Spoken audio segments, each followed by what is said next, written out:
Are you there, man? I'm here. How you doing? Oh, he's there. There he is. There he is. We'll bring him on screen right away. Awesome, awesome. Introduce yourself. Hi, how you doing? My name is Brian O'Glanby from the Deep Hour, and I'm here with you, Kirk. So yeah, thanks for having me on the show. No, thanks for coming on. I'm really intrigued. Yeah, because I have an AI that does some of my research for me. Because Janice does some, and I don't look at it. So, you originally from Cumbria and live in Ireland. What's the score there? Because you've got an Yeah, Irish. I grew up in the Lake District in Cumbria, in a place called Maryport, Oh yeah. right in the west coast. But I've been living in Ireland for it's 22, 23 years now.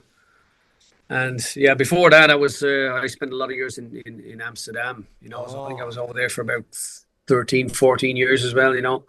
yeah. In music and film and TV production and a lot of music production as well. So a lot of bands and things Nice. going on. Yeah, it was great. Yeah. Excellent. I did about a year in Rotterdam, just outside Rotterdam, Europort, Oh yeah. on a Y- project. It Mm, wasn't music; it was warehousing for Adidas.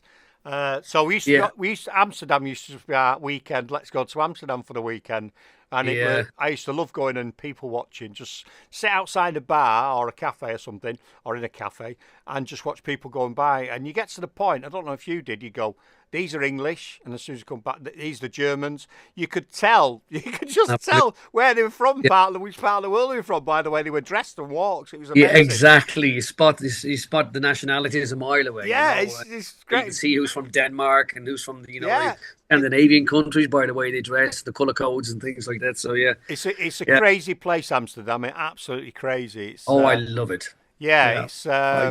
I it's. I've got some interesting stories, but they're for another time. Yeah. I can imagine, yeah. If they're anything like my stories, Kirk, yeah, absolutely. Yeah, funny. Like I say, I was there about 14 years, and I can't remember the first 10. So Well, yeah. I'd always say to people, don't have beer, then a joint, then smoke joints, and then space cake because the sort of Oh your world ends. That's what we did one day, and it was the longest walk I've ever done in my life back to the hotel room. I thought I just wanted to curl up and die. Do you know what I mean? Not die, but just curl up and just leave me here. It's only about half a mile away the hotel that we lived in. I was like, oh God, it's the longest walk yeah, ever. Terrible. I hear you. Yeah. That's when the whole world kind of starts floating by in slow I motion, and know. yeah. My dad's watching as well. I didn't do drugs, Dad. I didn't do drugs. I was in my 30s. I was just like living life. I was on a crash course, but yeah, Yeah.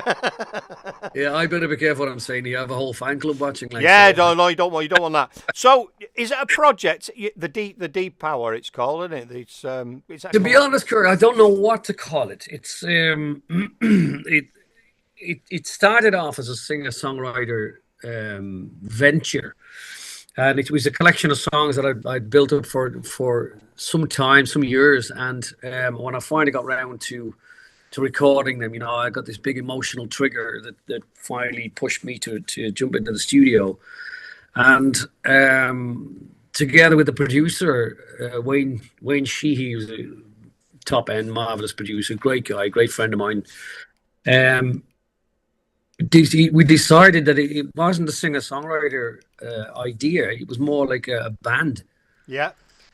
So what started off as singer songwriter, you couldn't call it a project, couldn't call it a venture, you couldn't call it a collaboration. That they all have their own meanings and their own kind of categories they slot into. So it's a virtual band because it's not really we're not really set in stone because we use session musicians throughout the whole concept, shall we put it.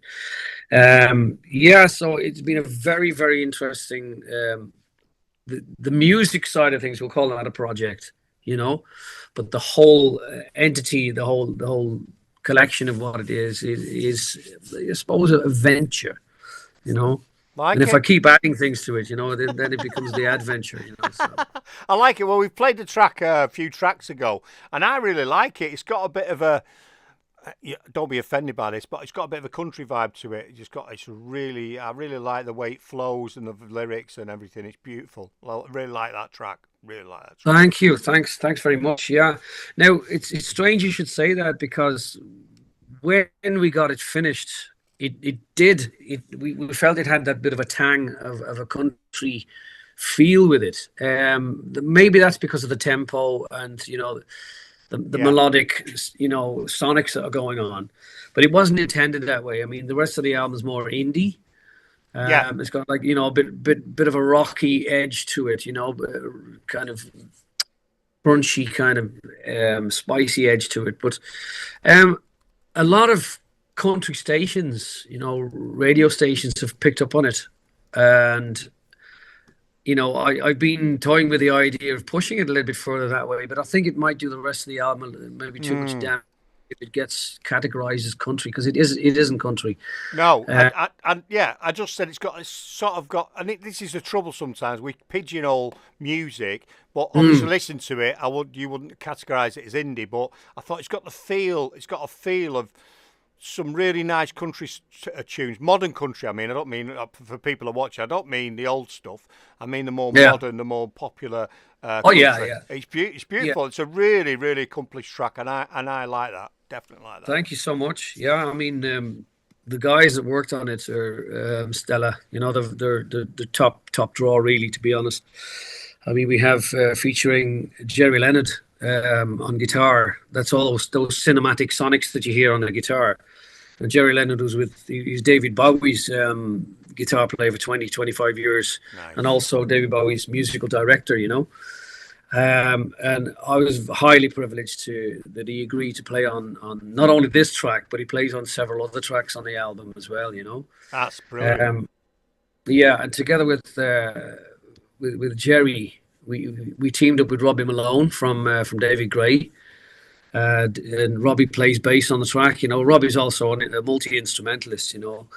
And the team started building around those kind of that caliber of musician, and they're all pals of Wayne, the producer, and pals of mine as well. We've I mean, there's 12, 13, 14 different musicians on the album in total. Like, so it was a very interesting. I can't say collaboration, because when you talk about collaboration, it's a different vibe. When you collaborate on a song, you're more into like the writing side of things, and you're writing together. So these guys are more like contributors, and featuring these artists. That's the way we're going to look at. That's the way we kind of introducing the tracks and the songs. So very, very interesting process, and a lot of it was done remotely. The recordings are done remotely because Jerry was on tour and still is on tour with Suzanne Vega. So they had a break from there. I think they finished one leg of their tour in the States, and Jerry had a bit of time back home in upstate New York.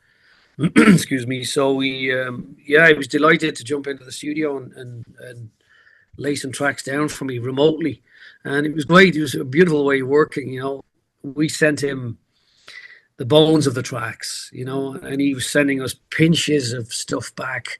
Do you like this? Do you like that? And how does this fit? And we were dropping it into the track recordings, and listening back. And Wayne and myself were just wetting ourselves in the studio. It was just absolutely, amazing, amazing way of working. Actually, modern technology I in know. recording these days, It's mad, isn't it? it's Because mind even blowing. even just a few years ago, I was, if you would go back 10, 12, 15 years, there's guys that I know, and they used to do like video stuff, and they used to have someone used to video, then send the hard drive over to the States for it to all be whatever, and then send it back, and it's like.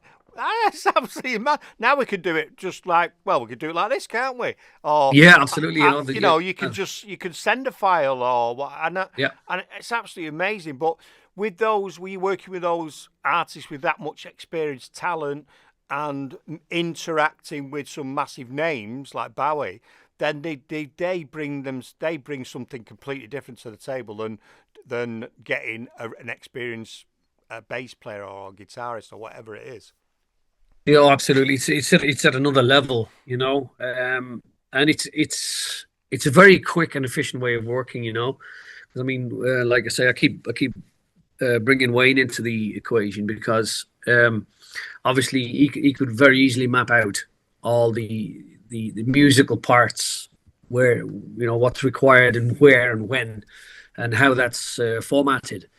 So by scribbling that down and having some kind of a timeline for the track, Wayne just sent him send notes by WhatsApp basically, or email, and Jerry and Robbie could follow those, and and then record everything else digitally. And with the file sharing technology, it was just it was a piece of cake. It was great. But yeah, a really really interesting, fascinating way of working. Plus, the if there's any amendments to make, which really there wasn't that many, because what the guys actually done, they sent several takes of each part, and you kind of pick out. It's very difficult to do. Is pick out, because they're all brilliant. Pick out the what sounds the best in that particular part of the song. So it was a bit of like a jigsaw puzzle, but a really interesting jigsaw puzzle to work on. Yeah. And the rest of the album. I mean, there's been some great people on it. Lisa Lamb, who's she's like a really high end vocalist here in Ireland. She's brilliant and gorgeous, fantastic person. She put down backing vocals for a few tracks, and I was really really surprised and delighted that she agreed to be on the album. And most of the tracks on the album feature some well-known musicians. So I was absolutely privileged, delighted. It's absolutely amazing, really. Not amazing, but it sounds intriguing when you start saying the names of different people, and that's a bit like when people do duet albums, don't they? So you'll get like, I don't know, Elton John or something. He'll duet with various other people. So it's sort of at that vein, but you're not duetting with them. You've got them as a you've got them coming playing music or backing vocals and things like that. So that sounds really good. So we urge everyone to go and check that out and see what they think of it. I'm sure they'll love it. Sure, love it. Yeah, yeah, absolutely. Yeah, please do check it out. I mean, I've only two singles out at this point. But the plan is to release four singles before I bring out the album, and that's just to give reference to to followers and fans and people who tap into the music. It's a very difficult thing to do these days, is bring out single after single after single, but especially starting from scratch. And then getting back to what I was mentioned earlier on, this started out as a singer-songwriter project with Brian O'Glanby. Now the name, that brand name is, I've been touring Ireland for 20 years, so it's quite kind of widespread. But then when you decide to make a band and create a band around it, everything changes. The name has to change, the branding has to change. So we're now the Deep Hour. So when I'm putting tracks out by the Deep Hour, no one on the planet has ever heard of the Deep Hour. Yeah. So starting from scratch. It's starting from scratch with all the socials, the fan club, the website. That's absolutely everything. We start from scratch. That's a big undertaking. It's got its advantages and disadvantages, hasn't it? Because, like you say, if you've already got a fan base, or you've already got a brand out there, like ours is all Dougie Stone Radio, Dougie Stone this, Dougie Stone that, because that's what we started off with. And if you want to change it, it's difficult because we're like, oh, who's this? This is a new thing, but actually, no, it's not a new thing. It's well, it is, it is, but it's me. So you'll have to pull the curtain back. It's me, people. It's me. Yes, it doesn't matter what you do to transition from one into the other. It's still a complete change in the eyes of everybody else. Yeah, because you've got those links and things that you've done. It's like if we decide to do something straight away from here, and I did something else. It's difficult because the people are not expecting it, are they? Or they don't know what it is, and you've got to sort of either try and bring the people over or bring new people into it. So you've got, but the advantage of starting from scratch, you can go, right, what would I do different? What can we do different with this? How should we approach this? How should we approach that? That's the other way of, I suppose, looking at it. But like you say, it has its advantages and disadvantages, because I mean, I can still play away here in Ireland and anywhere on the continent, as Brian O'Glanby. and it doesn't do any damage to the D power and vice versa, you know. So it's very interesting actually, because starting a new project from zero, from scratch, and watching it climb, and the only credit that you have for that is purely the music, you know.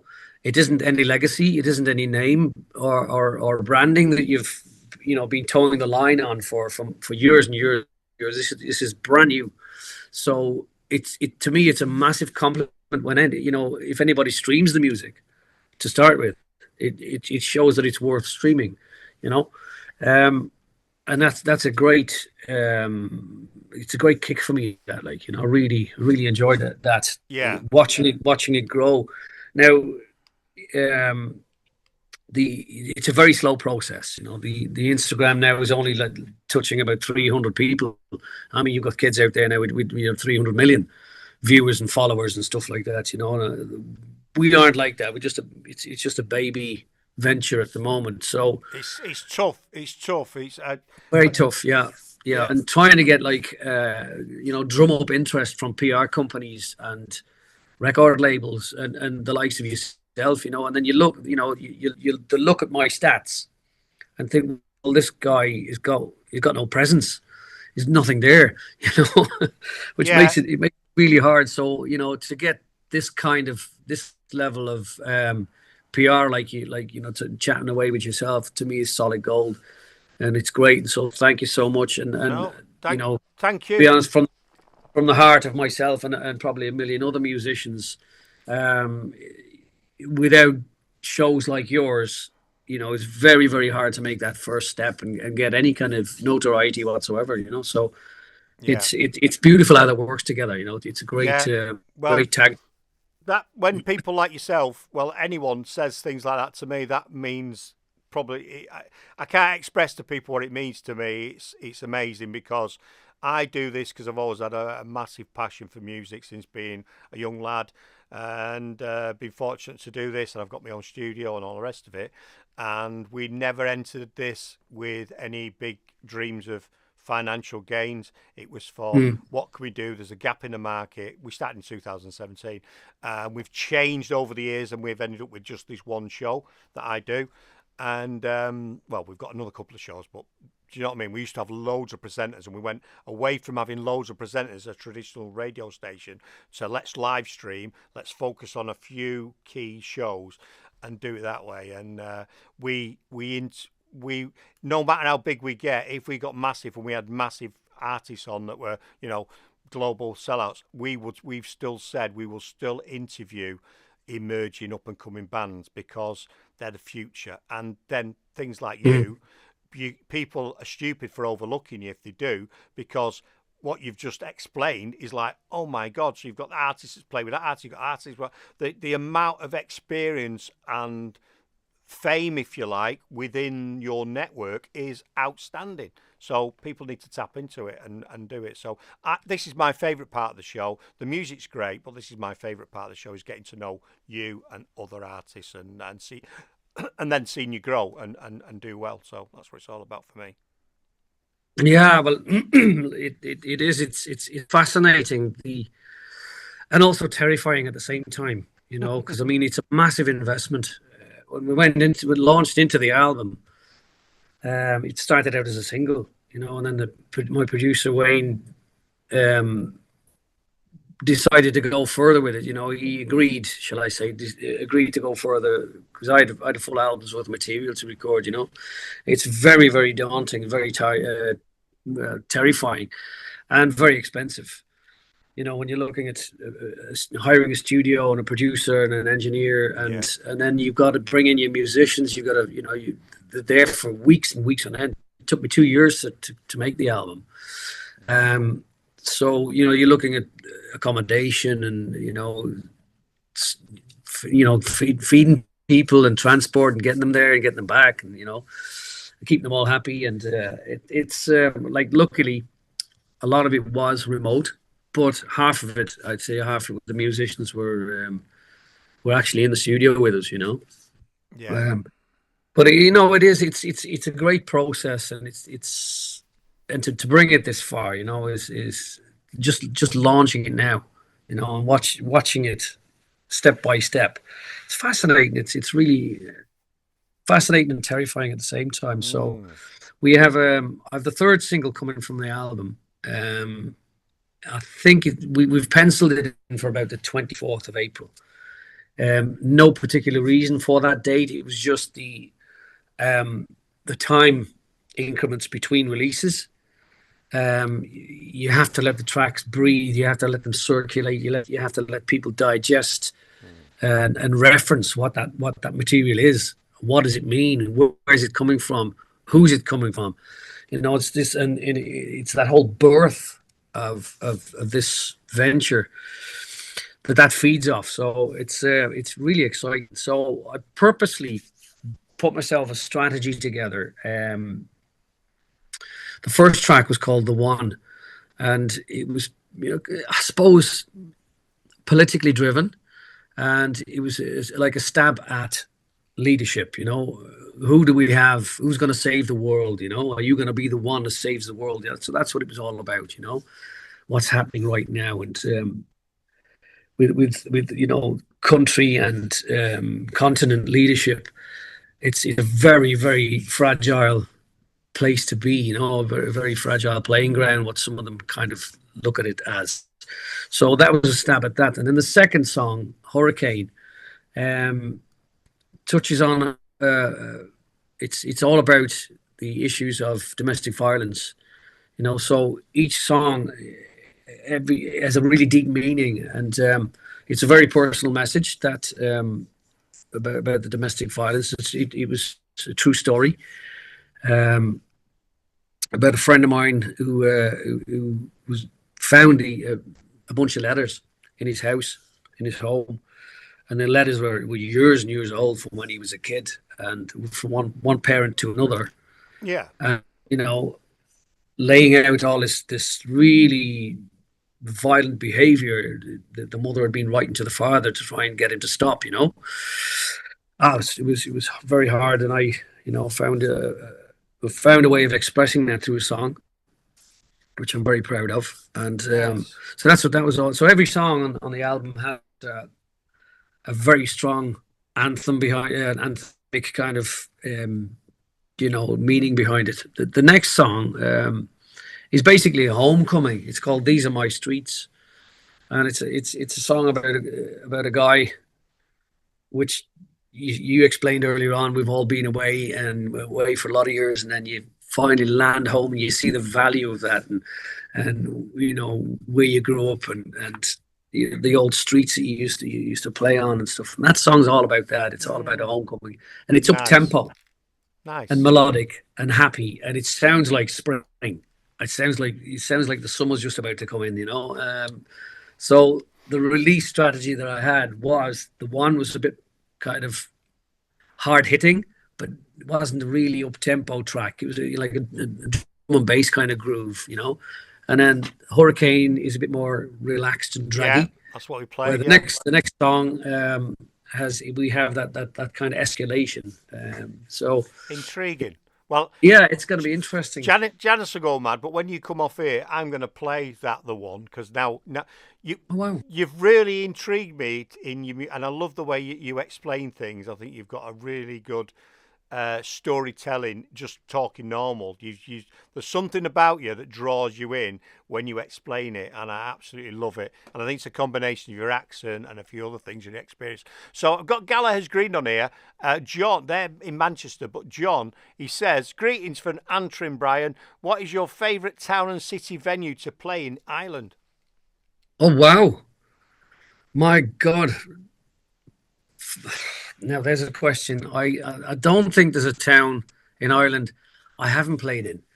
Um, what can I say? I mean, I've done this festival one time in Westport, up in the West Country there. Like, that was very interesting.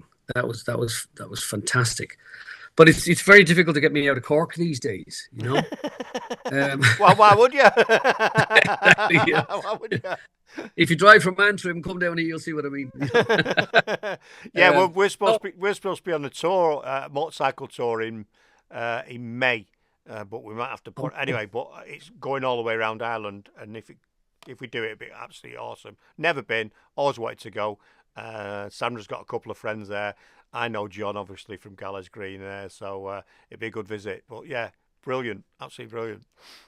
Yeah, well, give me a shout when you come over. We'll have a pint of the old black stuff, I know. It's a or two. creamy pints. Creamy Yeah, pints. creamy pints. Yeah, yeah. Creamy pints. I've got So her ash. yes, I've got her ash as well.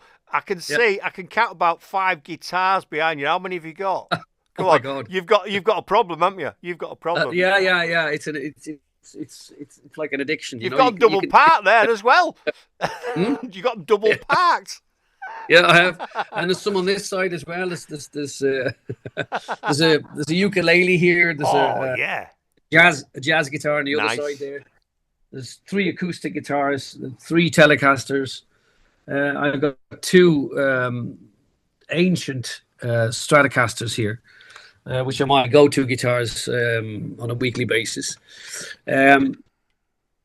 And an old Gretsch hanging up there. So I all in all, I've got about 12 guitars Nice. floating around my studio, and I'm blessed that my partner understands Yeah. the value that a guitar has for a guy, you know. Well, So she, I love it. I love it. I love it. I've got one drum kit. I don't want money of them. One of our friends from they're over in Guernsey, Aussie from Coastal Fire Department. I think he's got something like 25 drum kits. Oh. Yeah, his wife Drum doesn't. kit? Drum kits. His wife doesn't know he's got that many. He's got them in containers and everything. And I think he's got a lockup just with snare drums in it. It's full of snare drums. That is an addiction, isn't it? That is an addiction. yeah. It's a miracle if you ask me. Yeah, it's right. I'm crazy. He needs to send one to me that he doesn't want to play. I'll keep it here for him. But I'm only just learning to play the drums, by the way. But I'm getting there. It's a bit like me. I ride motorcycles. I've got 2 motorcycles, and someone asked me the other day about helmets. I went, I've got this, got this. I was like, oh shit, I've got 5. Got 5 crash helmets. Yeah. But they're all for different reasons. Like you play the guitar. One is just for one bike that I've got. Another one is just for the other bike. One's for off-roading. One's for work because I test ride bikes as well. And one's a bit of a scabby one that I do if I'm not bothered about getting smashed up. So I've got 5. My wife's the same. She's got 4. So yeah.